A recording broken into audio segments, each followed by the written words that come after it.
Radio Educación. Desde la Ciudad de México.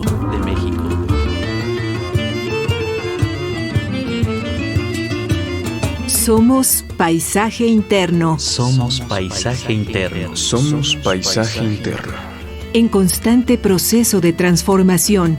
Lo social nos condiciona. La emoción nos mueve. Y nuestra percepción crea la realidad.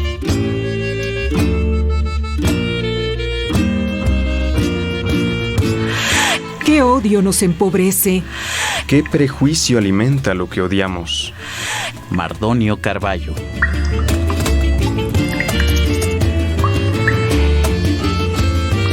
Dejemos de ser espectadores. Tomemos responsabilidad. Paisaje interno. Paisaje interno.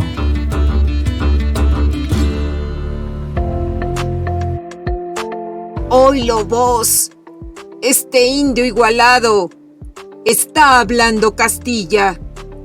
¿Quién le daría permiso? Fragmento de Balún Canán de Rosario Castellanos. En el México del siglo XXI no habría güeros ni nacos si antes no se hubiera separado a españoles, criollos, mestizos, indios, negros y chinos bajo el régimen colonial español, y luego si el México independiente no hubiera discriminado a esos grupos. Federico Navarrete, historiador mexicano, en el libro México racista, una denuncia.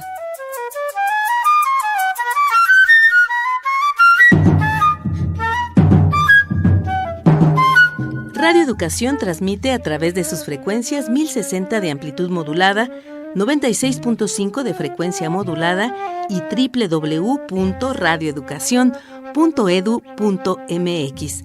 Nuestros números de contacto: vía telefónica 55 41 55 1060. Vía WhatsApp 55 12 33 29 15. Paisaje interno para el mundo. Usted que nos sintoniza, ¿considera que en México no hay racismo o que de existir es inofensivo y no le hace daño a nadie? Le invitamos a ser parte de esta emisión grabada de Somos Paisaje Interno, en la cual la música juega un papel esencial. Las canciones nos persiguen, van lado a lado contando nuestra historia. El compositor y cantante Juan Sant tenía 15 años cuando llegó a la Ciudad de México. Su español era muy limitado. Él hablaba el totonaco, lo que derivó en un choque cultural. Tuvo que aprender a caminar en la ciudad y muchas veces sintió la discriminación por su origen y por el idioma que habla. Sin embargo, se supo adaptar a su entorno y adoptó el rap y el hip hop como medio de expresión donde plasma su sentir y todas estas vivencias en idioma totonaco. En su canción Originario podemos escuchar la voz de una niña que en idioma totonaco dice a modo de introducción: yo hablo en totonaco y mi piel es morena, por esto ellos me discriminan.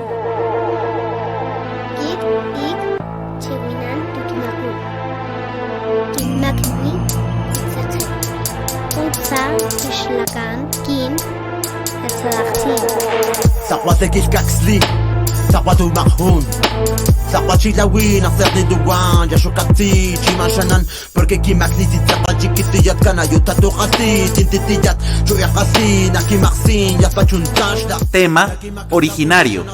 Compositor e intérprete Juan Sant. México 2019.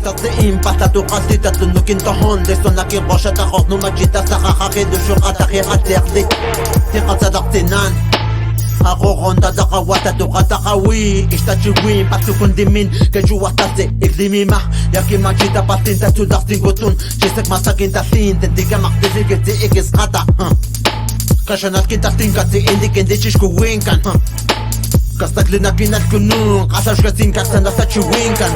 Kasanasa chiwin, si bakata sun, kasanasa chiwin, si bakata sun, kasanasa chiwin, si bakata sun, kasanasa chiwin, si bakata sun. Kati is, quien asco nunca, kati is, quien asco nunca.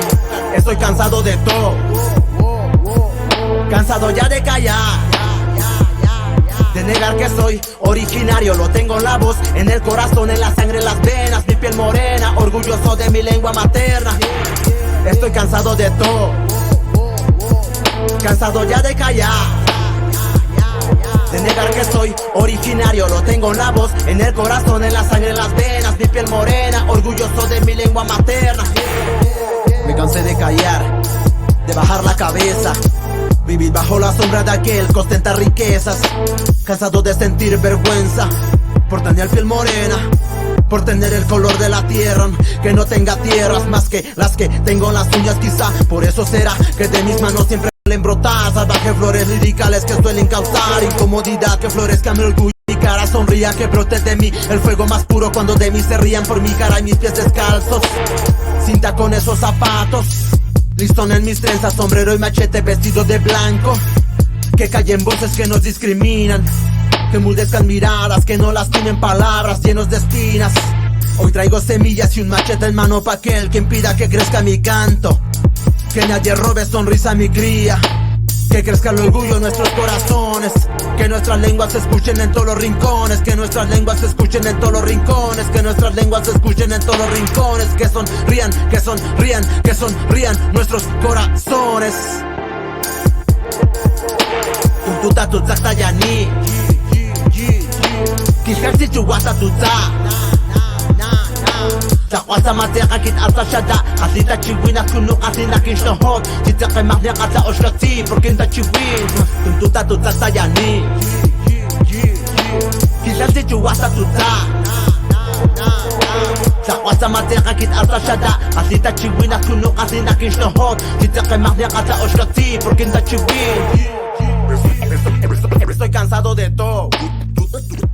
Somos Paisaje Interno en Radio Educación para el Mundo y nuestra invitada es Eugenia Iturriaga, doctora en antropología y profesora investigadora de la Facultad de Ciencias Antropológicas de la Universidad Autónoma de Yucatán.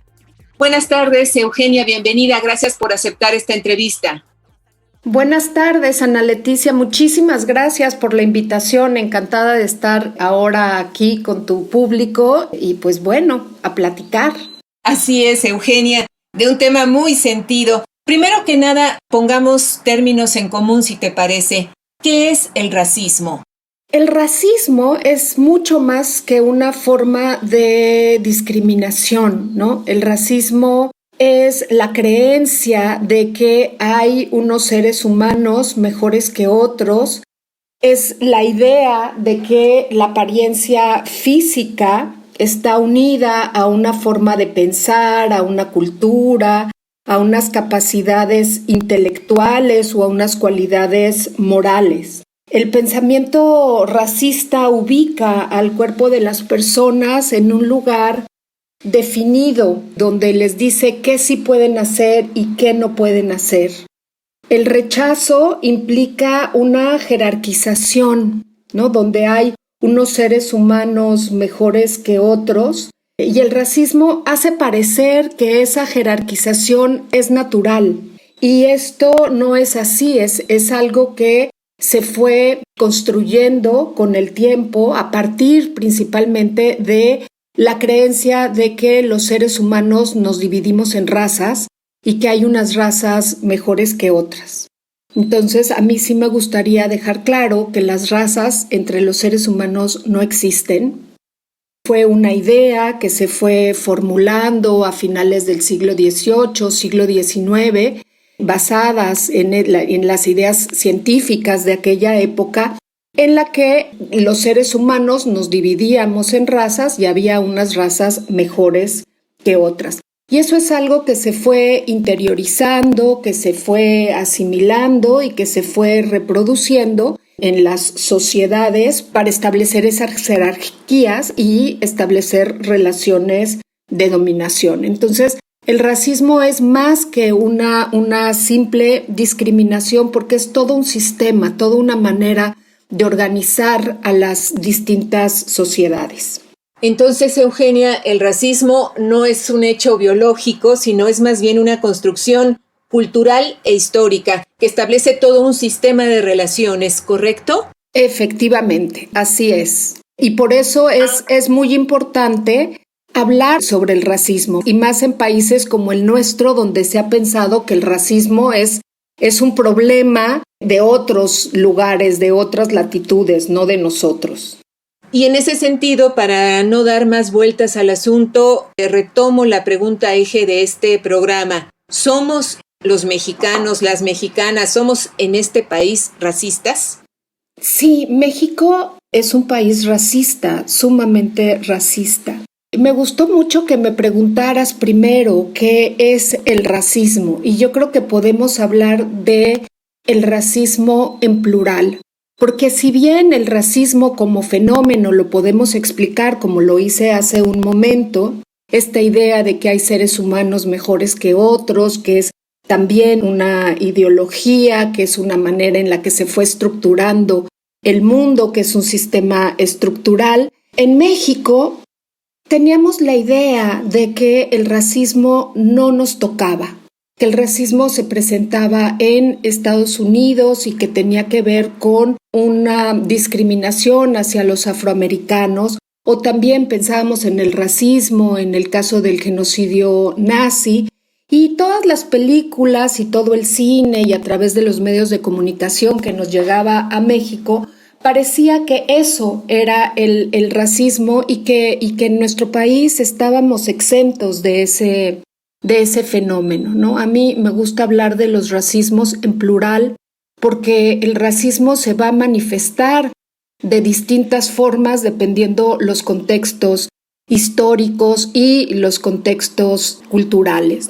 En México sí es un país racista, es un racismo del cual no se hizo consciente por dos razones, o a lo mejor una que tiene como varias vertientes, y es que México, desde que se empezó a imaginar como un país, ¿no?, como una nación independiente, se fue construyendo con la idea de que México era un país mestizo. Era un país mestizo, y en este mestizaje, que además no ha sido un mestizaje neutral, pero ha sido la idea de que México es un país de un mestizaje entre los pueblos indígenas y lo español, lo europeo. Y en ese mestizaje, por un lado, se borró la enorme presencia afrodescendiente que había en el país, ¿no? Para el siglo XVII, el segundo grupo más importante en nuestro país eran los afrodescendientes. Esa fue una parte, ¿no?, que el proyecto mestizante de México borró por completo, borró la existencia y la presencia de un grupo poblacional muy, muy importante, muy grande, que son los afrodescendientes. Y esos afrodescendientes no se fueron a ningún lugar, no forman parte también del mestizaje mexicano, pero es un mestizaje que no se reconoce. Esa es, por un lado, una idea. La otra idea es justamente que México tampoco podía ser un país racista, precisamente porque éramos la mezcla de dos sangres, la sangre española y la sangre indígena, y entonces no se podía ser un país racista. Racista en Estados Unidos, los norteamericanos, el racismo en Alemania, en Sudáfrica, pero nosotros estábamos exentos de ese problema, ¿no? Así es como nos los fueron presentando y nos fueron educando a todos, ¿no? Presentándonos nuestro país de esa manera.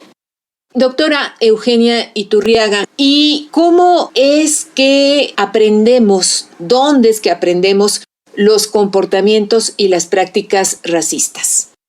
Bueno, nosotros vamos aprendiendo el racismo desde chicos, desde que nacemos y empezamos nuestro proceso de socialización. El racismo lo vamos aprendiendo en casa, lo vamos aprendiendo en las escuelas, lo vamos aprendiendo en los lugares en los que nosotros frecuentamos, ¿no? El racismo está presente en la sociedad y se nos va apareciendo en todos lados, ¿no? Se nos va apareciendo en la televisión, en los comerciales, en el cine, en los anuncios que encontramos en la calle, en los comentarios de nuestros profesores en la escuela, en los refranes y dichos populares, en los chistes. Lo que pasa es que no estamos acostumbrados a identificarlo, pero el racismo, digamos que lo vemos, lo podemos ver todo el tiempo si tenemos como los ojos entrenados para verlo. A mí me llama mucho la atención cuando doy cursos sobre racismo en la universidad. Al terminar el semestre, mis estudiantes me dicen, es que ya no podemos dejar de verlo, ¿no? Cada vez que estamos en una comida familiar o que salimos a la calle o que vamos al cine, nos damos cuenta del racismo que está presente y de las relaciones que se establecen entre los distintos grupos. Ayúdanos, por favor, a visibilizar el racismo. ¿Cómo podemos aprender a identificarlo en nosotros, en nosotras mismas? Pues bueno, ese es un ejercicio que primero tendríamos que empezar por aceptar que hay racismo. Yo siempre, ¿no? Y cualquier psicólogo te dice, para empezar a cambiar, lo primero que tienes que hacer es aceptar que tienes un problema, ¿no? Entonces yo creo que lo primero que tendríamos que aceptar es que en México hay racismo y que nosotros mismos podemos ser productores o reproductores del racismo, ¿no? Entonces creo que por ahí tendríamos que empezar. Hace muchos años, cuando yo comencé con estos temas, muchos de mis colegas y mucha gente me decía, no, Eugenia, pero ¿cómo crees? No somos un país racista. Seremos clasistas, pero no racistas, ¿no? Entonces era una cuestión como complicada de ver. Entonces, bueno, lo primero, digo yo, es que hay que aceptar que sí somos racistas. El segundo punto, yo creo que tiene que ver con que también aceptar que el racismo en nuestro país no solamente está dirigido hacia los pueblos indígenas o hacia las comunidades y pueblos afrodescendientes que hay en el país, sino hacia la mayoría de los mexicanos. México es un país moreno, con unas tonalidades hermosas y maravillosas de lo moreno, y es también hacia ese enorme sector de la población donde va dirigido el racismo cotidiano, ¿no? Entonces, bueno, primero aceptarnos como un país racista. Después creo que hay que fijarnos en las cosas que decimos en la vida cotidiana. Hay un racismo que se reproduce, por ejemplo, a través de los refranes, ¿o no? ¿Cuántas veces no hemos escuchado ese niño está bonito? Nació moreno, pero está bonito, o es morenito, pero está bonito, o hay que mejorar la raza, o cuando digo refranes, ¿no? Que es, híjole, que insulta tremendo, ¿no? Que es, no hay que echarle la culpa al indio, sino a quien lo hizo compadre, que también es tremendo lo que hay detrás de estos refranes. Hacer esa conciencia. Y también hay otro punto importante, ¿no? Que vivimos en una sociedad racista y nadie está exento de vivir el fenómeno, ya sea como víctima del racismo o como victimario. Y las víctimas también pueden ser victimarias, ¿no? Entonces, que una persona sea objeto de racismo no quiere decir que ella no pueda ejercer racismo sobre otras personas. Y por otro lado, quien no es víctima de racismo vive en una sociedad donde las cosas le pueden ser más fáciles o tener, ¿no? Ahora hablan sobre estos privilegios, ¿no? Entonces, estar consciente de los privilegios que te puede dar en determinada sociedad tu propia posición. Eugenia, ¿cómo nos afecta en términos psicoemocionales ser víctimas de racismo? Yo creo que el racismo duele mucho. Y yo creo que esa es una de las razones por las que también cuesta trabajo hablar del racismo. Porque cuando hay una discriminación por ser pobre, uno tiene la posibilidad de dejar de ser pobre. Pero cuando la discriminación tiene que ver con tu cuerpo, con tu color de piel, con tu manera de comportarte, ¿no? En el caso del racismo hacia los pueblos indígenas tiene que ver no solamente un fenotipo, sino la pertenencia a una cultura. Es muy duro y muy violento. Yo creo que el racismo en México, por un lado, me parece que es muy violento emocionalmente, ¿no? Que a lo mejor no tiene la violencia como podríamos ver en el caso de Sudáfrica o este segregacionismo tremendo que había en los Estados Unidos, pero es una violencia emocional porque hay algo en tu cuerpo que no puedes modificar, que no puedes cambiar. Y quienes no son víctimas de racismo en principio porque su color de piel, digamos, no da para eso, quienes más bien ejercen el racismo, ¿también sufren de alguna suerte, te parece, afectaciones de carácter psicoemocional por esta posición, voy a ponerlo en estos términos, quizá no sea los correctos, de verdugo que ejercen? Bueno, aquí yo diría dos cuestiones. Por eso hace ratito yo no separaba víctima y victimario, porque una víctima puede también ser victimario. O sea, el racismo no se ejerce solamente desde un grupo hacia otro. Que eso es importante tenerlo claro. Una víctima puede ser también un victimario. Ahora, efectivamente hay un sector de la población que se ve favorecido, un sector de piel mucho más clara. Claro, la claridad de la piel también va a ser contextual. Depende en qué contexto una persona de piel clara que puede tener ciertos privilegios en una cierta parte de la sociedad, llega a otra y resulta que eso no es suficiente. Bueno, ese es el primer punto. Ahora, muchas personas de piel clara pueden decir, yo también he sufrido racismo, ¿no? A mí me han discriminado por mi color de piel claro y entonces hay un racismo a la inversa. Y aquí yo sí quiero ser como muy enfática que el racismo a la inversa no existe. Eso no podríamos denominarlo racismo porque el racismo es un sistema estructural donde unos pierden y otros ganan. Entonces, a lo mejor si alguien es insultado o discriminado por su color de piel clara, por supuesto que es un acto de discriminación y que esa persona se sintió mal, nadie puede quitarle ese mal trago, pero eso no es racismo, porque cuando sale de ese contexto donde fue agredido, sale y sigue viviendo en un sistema donde se ve beneficiado y sigue teniendo muchos privilegios por el hecho de tener ese color de piel más claro.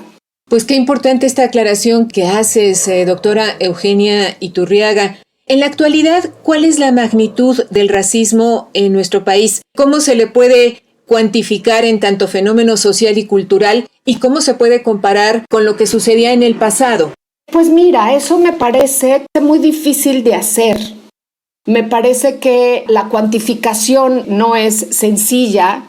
Yo soy antropóloga y nos vamos más como a la parte cualitativa más que cuantitativa. Se han hecho estudios, ¿no? Como para poder medir el grado de discriminación. Yo creo que es complicado, que es difícil cuantificarlo. Y que el punto para poder decir que es un fenómeno que afecta a la sociedad, que es un fenómeno que duele a los mexicanos, no es necesario no ponerlo en porcentajes, creo yo. Ahora, si la pregunta que me haces es, ¿hay más racismo ahora que antes? Yo creo que lo que ha cambiado y ha ido cambiando poco a poco, porque tampoco es como generalizado, es la idea de que sí somos racistas. Hace 10 años yo te podría decir que la mayoría de la población a la que le preguntaras, México es un país racista, te iba a decir que no, incluidos mis colegas en el sector académico. A los que nos dedicábamos a estos temas nos decían, oigan, es clasismo, no es racismo, ¿no? Fíjense bien qué es lo que están diciendo y en sus categorías. Yo creo que hoy por hoy ya hay un reconocimiento de que el fenómeno existe. Ahora, que sea mayor o menor, yo creo que seguimos padeciéndolo. No creo para nada que haya decrecido, tampoco creo que haya incrementado, ¿no? Es algo que continúa presente. Pero, pues que primero hay que hacer todo un trabajo para visibilizarlo y hacer consciente de que ese es uno de los grandes problemas de este país. Eugenia, ¿por qué te interesaste en lo particular en el problema del racismo y cuál sería tu propuesta para seguir profundizando en su estudio? Bueno, yo hace muchos años que empecé a trabajar este tema. Siempre cuando uno se pregunta por qué estudia los temas, como que tienes varias respuestas, ¿no? Estaba yo buscando un tema para mi tesis doctoral, empecé con migración, la migración me llevó al racismo. Luego, ya que estaba en el tema, recordé un trabajo de mi abuelo cuando yo iba entrando a la universidad. En una comida familiar me dijo, mijita, vivimos en un país muy racista. Y yo decía, ay, mi abuelo, ¿cómo crees? Y había escrito un artículo que se llamaba El racismo encriptado de México. Y cuando yo lo leí, decía, ay, no, mi abuelo, qué raro, ¿no? México no es un país racista, digo, la nieta ahí sin poner demasiada atención. Entonces luego creo que también regresé por eso. Me casé también con un hombre muy moreno y cerca de él viví la diferencia de trato, del trato que le tenían a él y el trato que me tenían a mí, y cómo a veces me sentía como su pasaporte a la decencia, como que el que estuviera conmigo, que soy una persona de piel más clara y él siendo moreno, entonces ya era como, bueno, con este señor no hay problema, tiene, ¿no? Y eso me impresionó muchísimo, y entonces creo que así, ¿no? Fueron como una serie de cuestiones. También una amiga queridísima, Emiko Saldívar, trabajaba ya estos temas y me dijo, deberías de meterte a estudiar el racismo. Entonces creo que fueron como muchas cuestiones que me llevaron, y claro, cuando entré al tema me impactó muchísimo y también me apasionó mucho, y creo que como profesores universitarios, como académicos, tenemos pues también un papel de ayudar a combatir fenómenos tan grandes como es y tan dolorosos como lo es el racismo. Esta es una emisión grabada de Somos Paisaje Interno. El tema del día, ¿somos un país racista? Nuestra invitada es Eugenia Iturriaga, doctora en antropología y profesora investigadora de la Facultad de Ciencias Antropológicas de la Universidad Autónoma de Yucatán. Si quiere comunicarse con el equipo de esta serie, envíe por favor un mensaje a nuestras redes sociales. Nos encuentra como Somos Paisaje Interno.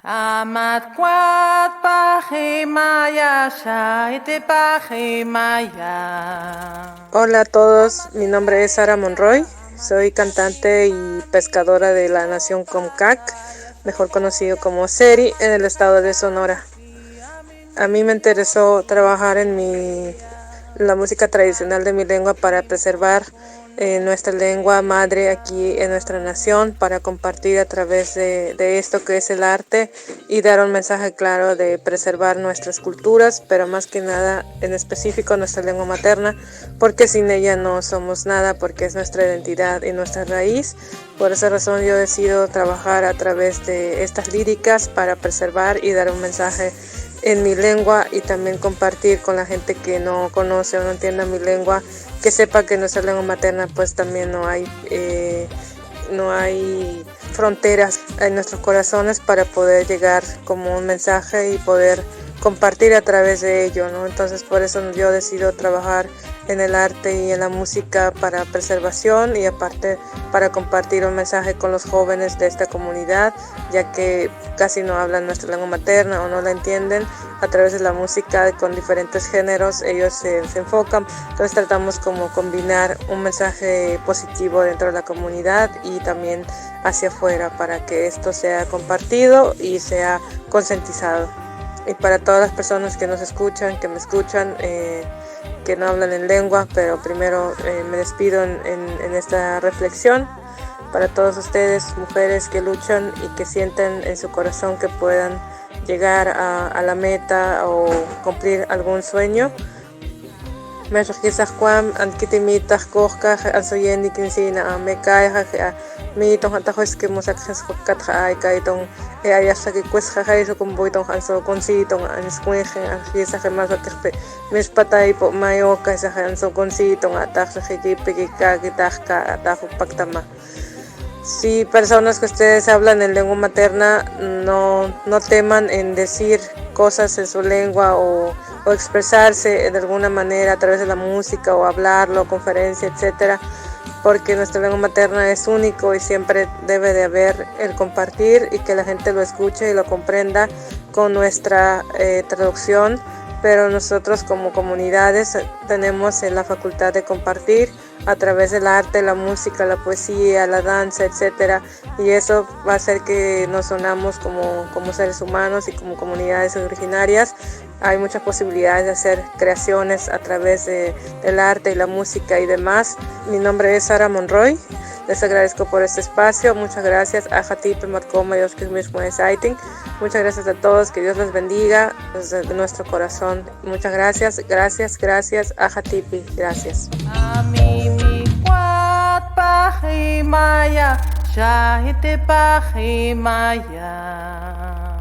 Amatika ella, amatika shim, ami mi mo pataya shamoya, amatiha kanohi, ami mi yotinteya, andi akim jojo no jueya. Tu participación enriquece nuestra experiencia. Nuestros medios de contacto son el 55 41 55 10 60 o 55 12 33 29 15. A través de nuestras redes sociales estamos en Paisaje Interno y en Radio Educación.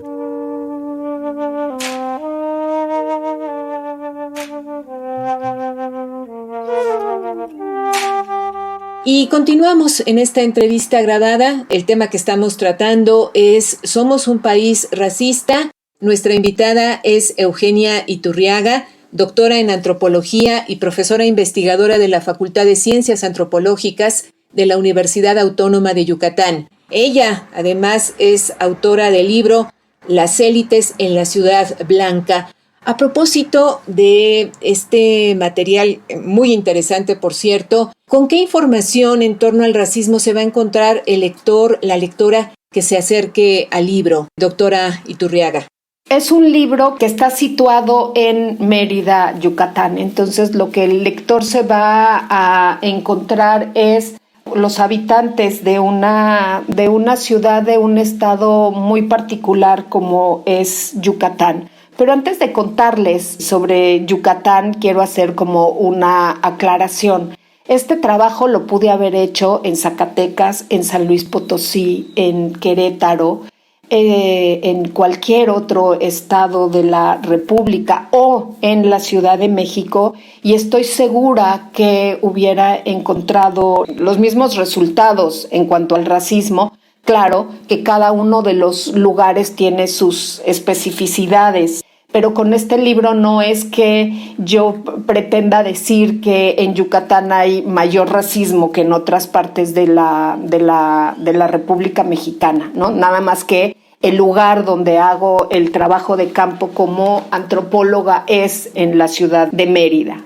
En este trabajo analizo a las élites de la ciudad de Mérida y vuelvo a lo mismo, estudio a las élites por una cuestión, digamos, doble. Por un lado, hacer una investigación donde se analicen, digamos, todos los estratos sociales. Sería una investigación larguísima de muchísimos años. Entonces tenía yo que escoger a un grupo en particular. Por otro lado, dentro de la antropología hay pocos estudios que trabajan las élites.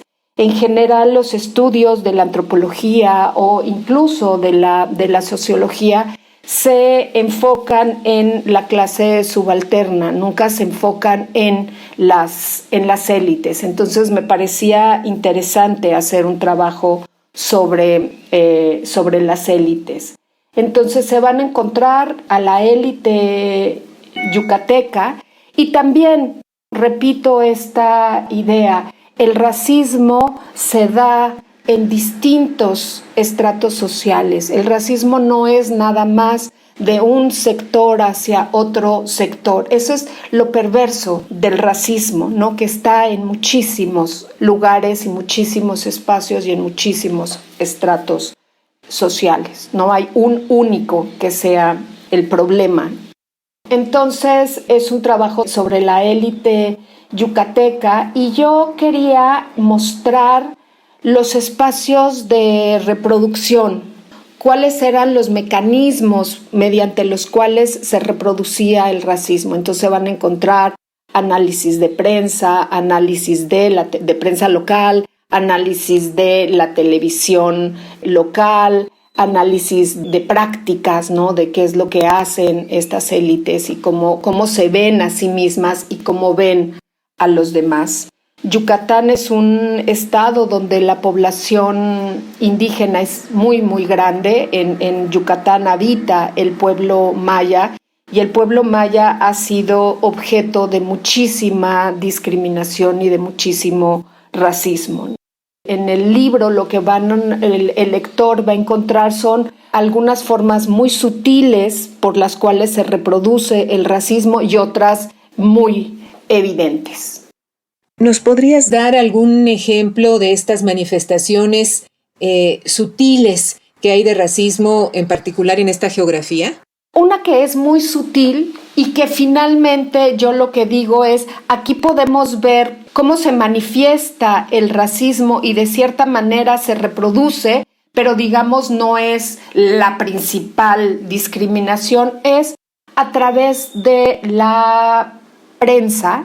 Y lo que yo hago en una partecitita del libro es, por ejemplo, analizar las fotografías donde aparecen en el periódico de mayor divulgación en el estado de Yucatán, donde aparece la población maya.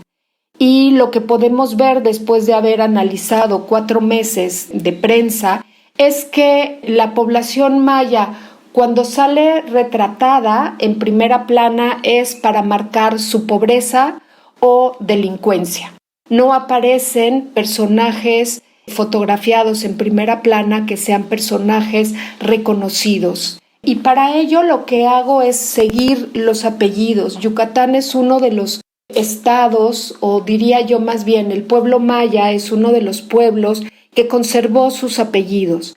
En Yucatán hay más de 120 apellidos mayas. Y, por ejemplo, cuando datos que dio para las elecciones, ¿no? Las elecciones pasadas, señalaba el INE cuáles eran los apellidos más frecuentes en Yucatán.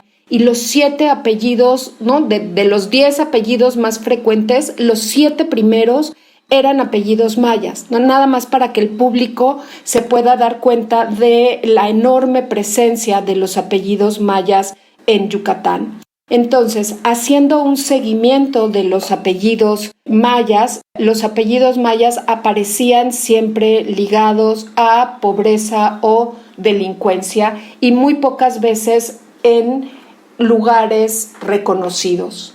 Ahí se puede ver una manera de ir marcando, ubicando a las personas en ciertos espacios. Ese podría ser un ejemplo sutil, ¿no? de cómo se va manifestando este racismo. Eugenia, ¿cómo pueden nuestras audiencias tener un acercamiento a este material que tú trabajaste, que escribiste, Las élites en la Ciudad Blanca? Es un libro que se acabó muy rápido, sacaron una segunda edición que también se acabó muy rápido, y ahora con la pandemia, que esas son, yo digo, hay muy poquitas cosas buenas que trajo la pandemia. Creo que una de esas muy poquitas cosas es que se abrieron libros de forma gratuita, y la UNAM, a través del CEPSIS, que es el Centro Peninsular, que es una sede de la UNAM aquí en Mérida, lo pusieron de forma gratuita.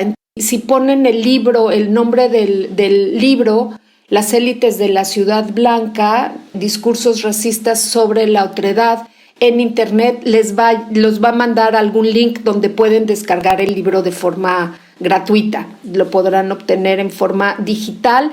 En papel está agotado, ¿no? A ver si terminando esta pandemia logro que hagan otra edición en papel, pero pues cada vez es más complicado eso, pero está disponible en línea para todo aquel que lo quiera leer. Muchas gracias, Eugenia. ¿Cómo estudiar ahora el racismo? ¿Es importante seguir trabajando el tema? ¿Cuáles son las distintas vertientes que tendría alguien que se interese en el mismo? Bueno, yo creo que efectivamente es muy importante seguir trabajando para visibilizarlo, ¿no? Y yo creo que desde muchísimas disciplinas se puede trabajar para la visibilización y para su combate. Las manifestaciones son tantas que yo creo que se pueden abordar de distintas maneras, ¿no? Desde análisis de discurso, desde estudios de caso, desde hacer el seguimiento en redes sociales. Las redes sociales son tremendas, ¿no? La cantidad de memes y de chistes que aparecen en las redes sociales son impactantes, ¿no? Entonces, trabajar desde los distintos espacios para su denuncia me parece fundamental. También a través de la educación, yo creo que el racismo tendríamos que trabajarlo con los niños desde pequeñites, ¿no? O sea, trabajar en las escuelas desde una educación primaria para hacerlos conscientes de este fenómeno, ¿no? Entonces creo que hay muchísimos lugares desde donde se tiene que combatir.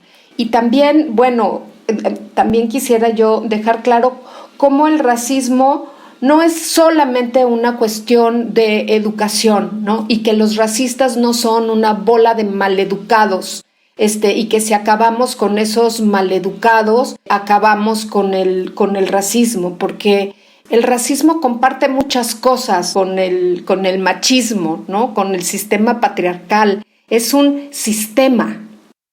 Hay que combatir toda la estructura del racismo, porque como decía al inicio del programa, ¿no? Se fue construyendo una manera de pensar y una manera de establecerse en las sociedades que es difícil desarraigarlo. Por supuesto que hay que trabajar en la educación, pero no es la única manera.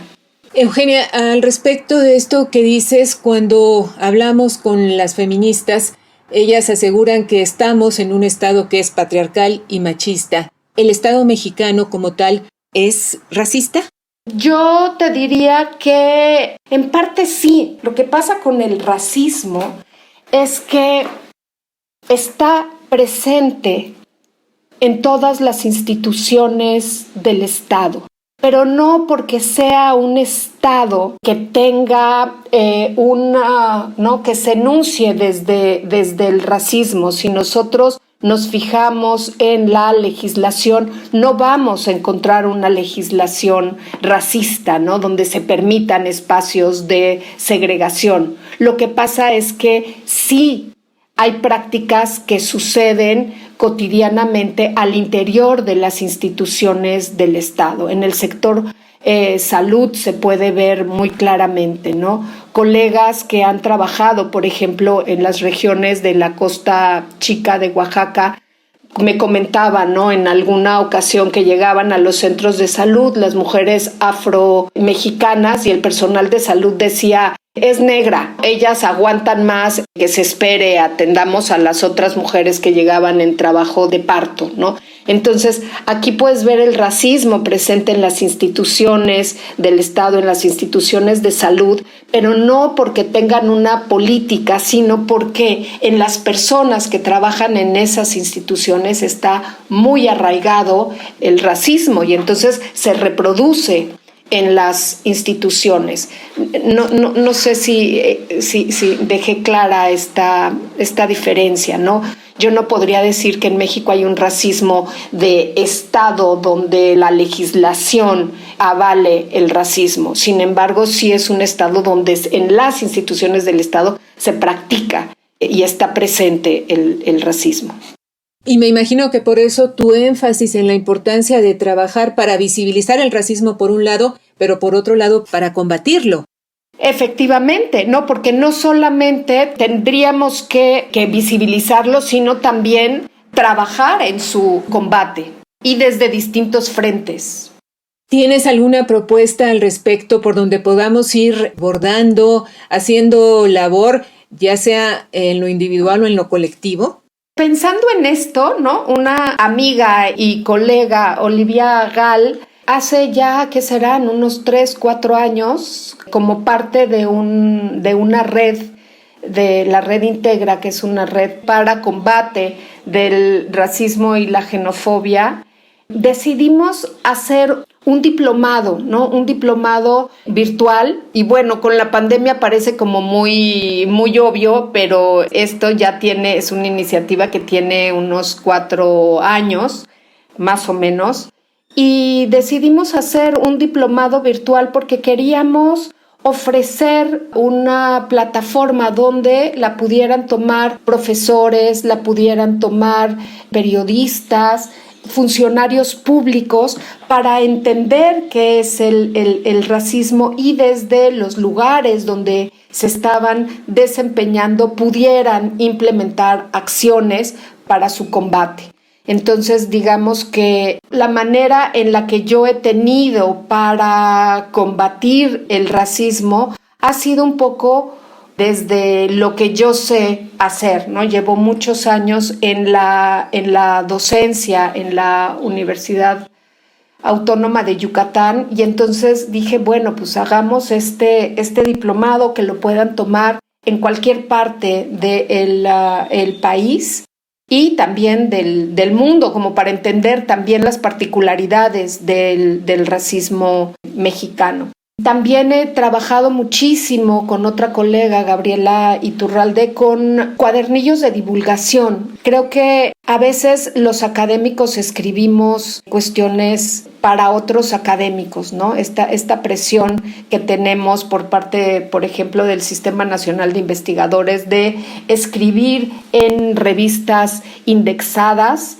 Creo que temas como el nuestro necesitan publicarse y circular en otros espacios, ¿no? Y con otros lenguajes, y que ese tiene que ser el de divulgación y explicar de manera sencilla qué son estos fenómenos y contribuir a que las personas vayan tomando conciencia y que vean, ¿no?, desde dónde pueden participar en el combate.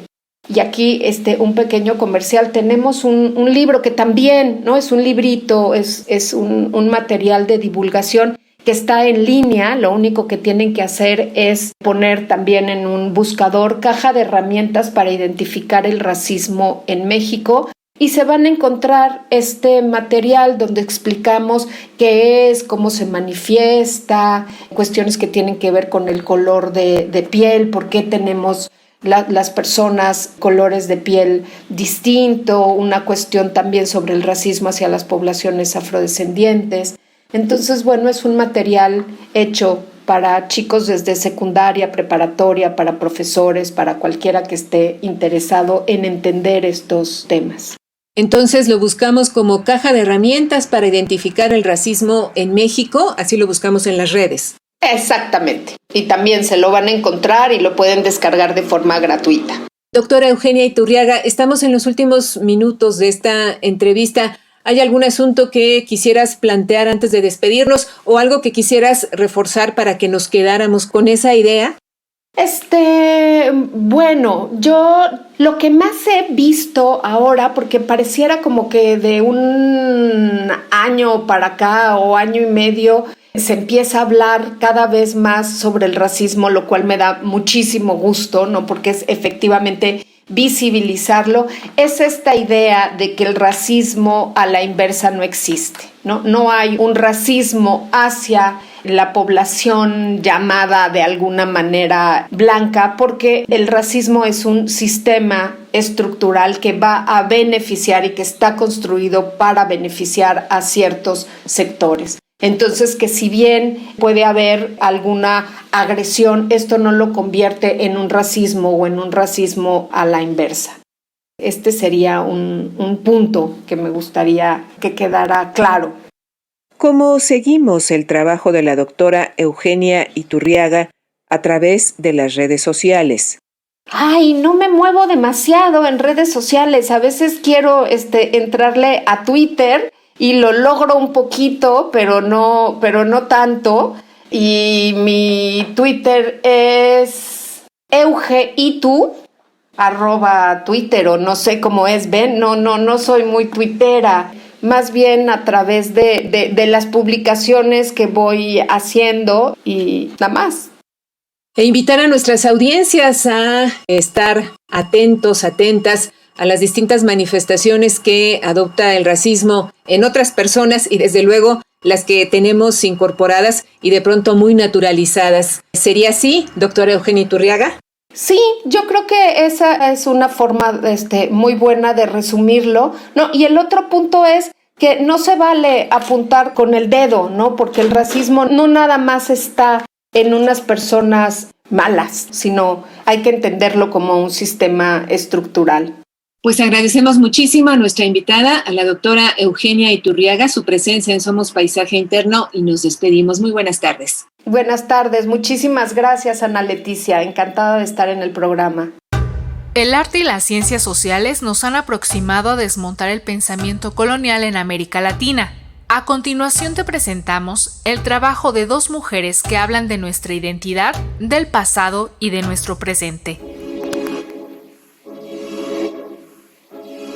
En las élites de la Ciudad Blanca, discursos racistas sobre la otredad, nuestra invitada Eugenia Iturriaga nos hace una invitación para adentrarnos al debate del racismo y cómo es que se ha enraizado en nuestra cotidianidad. Con un rigor antropológico, nos da elementos para analizar los contrastes sociales que perviven en México y que dan lugar al racismo. Mestizaje sin paraíso es una serie pictórica de Claudia Coca en la que se analiza el discurso racial del mestizaje que se ha instalado en el imaginario colectivo de Latinoamérica, en particular del Perú. Las obras que conforman esta serie emulan los lienzos de castas que en el siglo XVIII se realizaron durante el virreinato del Perú para mostrar la vida de los pueblos latinoamericanos a España.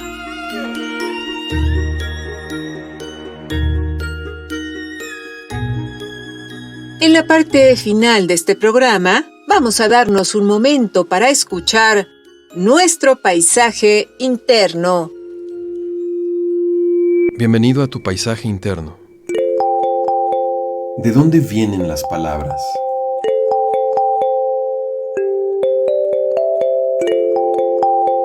Este es un sueño que me contaron.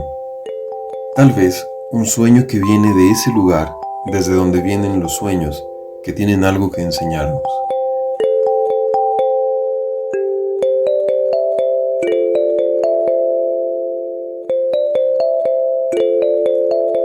El soñador vio que algunas palabras vienen desde los dientes y que son palabras que se dicen y no son sinceras, no son verdad y no son genuinas.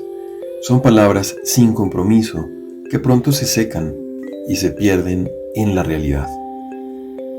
Otras palabras vienen de la lengua y son palabras muy hábiles que suelen moverse muy bien por los espacios de la comunicación.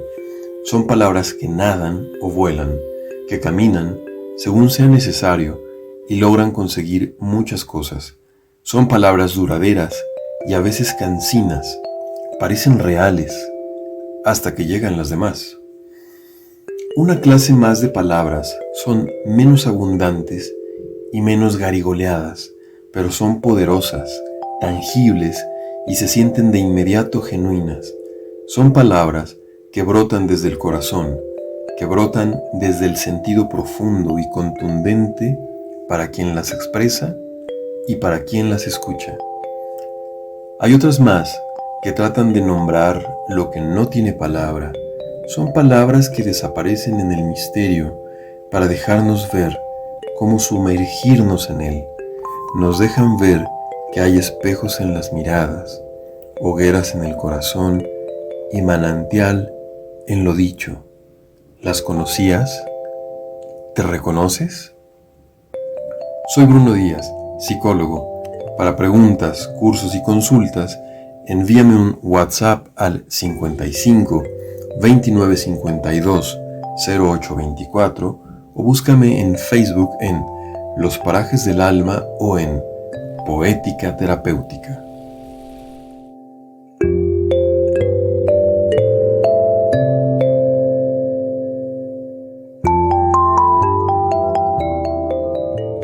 Participamos en este programa nuestras entrevistadas Eugenia Iturriaga y Sara Monroy, el psicólogo Bruno Díaz y el equipo de producción de esta serie, Marlene Reyes, Daniel García, Eliud Hernández, Edith Díaz, Ana Leticia Vargas y en la producción Guadalupe Sánchez López. Hasta la semana entrante y, por favor, destinemos un tiempo a cultivar nuestro paisaje interno. Paisaje interno. Construyendo redes. Transmitimos desde la Ciudad de México por las frecuencias de Radio Educación para el Mundo. Transmitimos para el mundo. Radio Educación.